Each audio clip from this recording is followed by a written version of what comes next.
به نام خالق زیبایی ها سلام میکنم خدمت تمام همراهان عزیز. در این ویدیو قصد دارم تا در مورد واجدین شرایط برای هیومانیتریان پرول و اقامه بشردوستانه آمریکا با شما عزیزان صحبت کنم. همونطوری که اطلاع دارین گزارش های از این است که اشخاصی که جانشان در خطر نباشه و یا در هنگامی که فرم‌های خودشان سبمیت کرده بودن کدام سند و یا مدرکی دال بر اینکه جان از اینها در خطر است سبمیت نکرده باشن همراه فرم‌های خودشان، اینها واجد شرایط نیستن و درخواستی از اینها توسط دفاتر DHS رد میشه. به همین خاطر من در وبسایت اداره مهاجرت آمریکا هستم.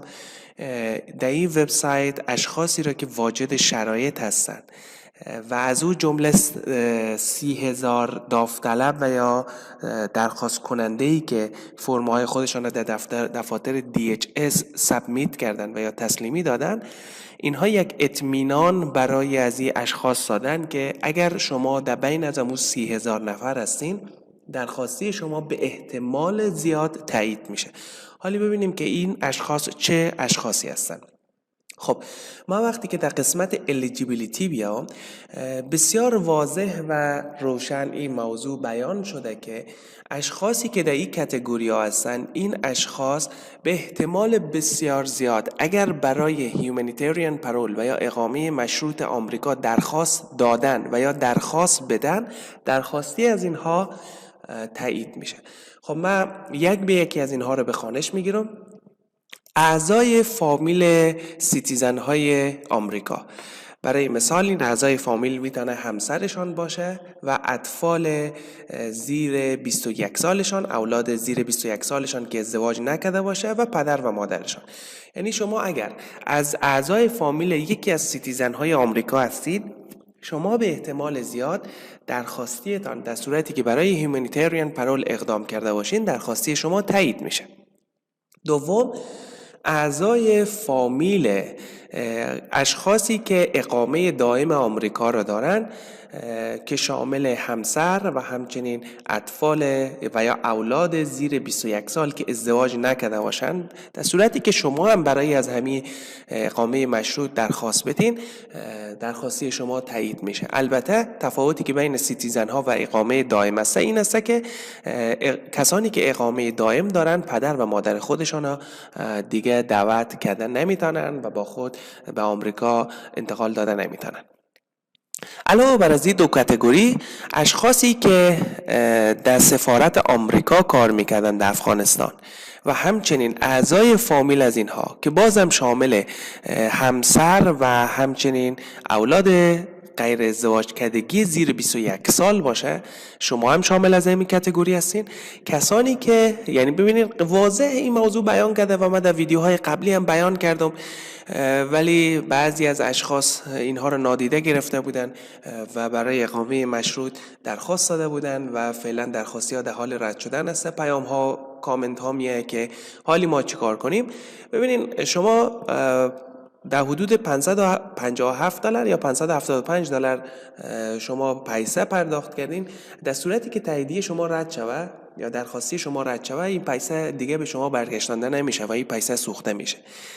کاتگوری دیگه‌ای که واضح بیان کرده، کسانی که برای SIV اقدام کرده بودن و چیف آف میشن گرفته باشن، تاییدیه کام اپروول گرفته باشن، خلاصه گفته میتونم همراه با اعضای فامیلتان که در کیس شما شامل است را شما اگر برای هیومانیتریان پرول اقدام کنین، درخواستی شما تایید میشه. یک نکته ای که باید براتون بگم این است که پروسس هیومانیتریان پرول تسریع شده. اگر شما شامل از همین کاتگوری هم هستین ولی تا هنوز تخلیه نشدین و یا برای هیومانیتریان پرول اقدام نکردین، حالی وقتش هست شما میتونین برای هیومانیتریان پرول اقدام کنین. تاییدیه شما تاییدیه خود دریافت میکنین و کشور همسایه میرین، به یکی از سفارت‌های آمریکا در کشورهای همسایه میرین، در اونجا پروسس کاری شما تکمیل میشه و بعداً به آمریکا انتقال داده میشه. خب کاتگوری دیگه، اعضای و یا خویشاوندان اشخاصی که قبلا توسط OAW اینها به آمریکا انتقال داده شدن که خویشاوندانشان شامل همسر باشه، شامل اولاد زیر 21 سال باشه و اشخاصی که اینها به فرزندخواندگی گرفته باشن، اینها میتونن این اشخاص ها همراه خودشان به آمریکا ببرن، البته توسط پروگرام هیومانیتریان پرول. و اشخاصی که در P1 و P2 شامل هستند و اینها توسط نهادهای مربوطهشان به US RAP اینها ریفر شده باشند، اینها هم شانس بسیار زیادی دارند که تاییدیه هیومانیتریان پرول بگیرن. البته یکی از معیاراتی که باید در نظر بگیرین این است که این اشخاص مخصوصا اگر خارج از افغانستان باشند و احتمال از این که به افغانستان پس برگشتانده شوند، اگر این اشخاص برای هیومانیتریان پرول و اقامه مشروط درخواست بدن، اینها به احتمال زیاد تاییدیه دریافت میکنن و به آمریکا انتقال داده میشن. خب اگر شامل از همین کاتگوری اشخاص هستین، خب هیچ شک نکنین، هیچ تردید نکنین، درخواستی شما تایید میشه.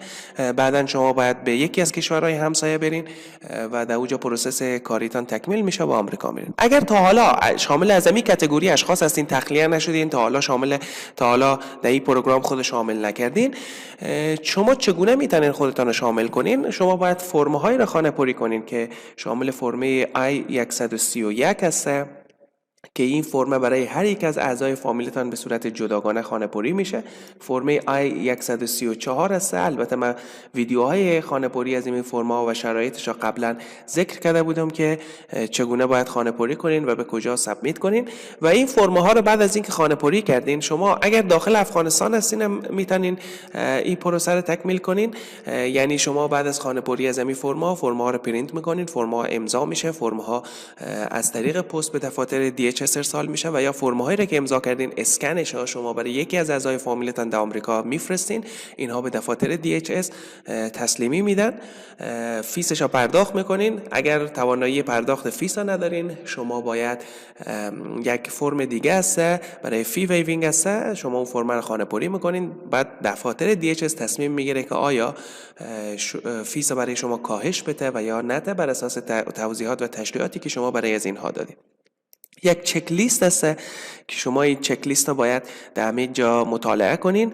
تمام از این اسناد شما باید همراه فرم 131 و فرم 134 تسلیمی بدین و بعضی پیشنهادات اینها در این قسمت در هنگام خانه‌پری فرم‌ها دادن که شما چگونه باید فرم رو خانه‌پری کنین. فرمی که برای فی ویور هست فرم I-912 هست، شما میتونین این فرم رو خانه‌پری کنین برای کاهش فیستان. و بعضی توضیحات دیگه در همین وبسایت داده شده که بعد از اینکه شما به آمریکا رفتین، شما چه کارایی کرده میتونین. این هیومانیتریان پرول برای 2 سال است، چه فوایدی داره، شما بعد از 2 سال چگونه میتونین ریپرول بدین و اصلا بعد از اینکه به آمریکا رفتین توسط هیومانیتریان پرول شما باید چه کارهایی را انجام بدین. شما برای مثال برای پناهندگی چه رقم اقدام کرده میتونین، برای مثال اگر واجد شرایط برای SIV بودین چه کارهایی کرده میتونین. تمام این توضیحات در همین قسمت آمده. من این لینک رو در قسمت دیسکریپشن ویدیو میمونم. در صورتی که نیاز به توضیحات بیشتر باشه، من یک ویدیوی دیگه نیز ریکارد میکنم و از طریق از همین چینل، یعنی چینل یوتیوب مدابس، با شما عزیزان شریک میسازم.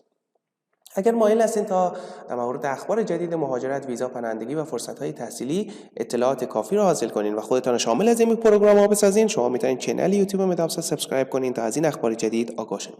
از اینکه تا این قسمت ویدیو همراه ما بودین جهان سپاس. از اینکه کامنت های دلگرم کننده برای من می‌نویسین جهان سپاس. شما رو تا ویدیوهای بعدی به خداوند بزرگ می‌سپارم. با تشکر از توجه شما عزیزان.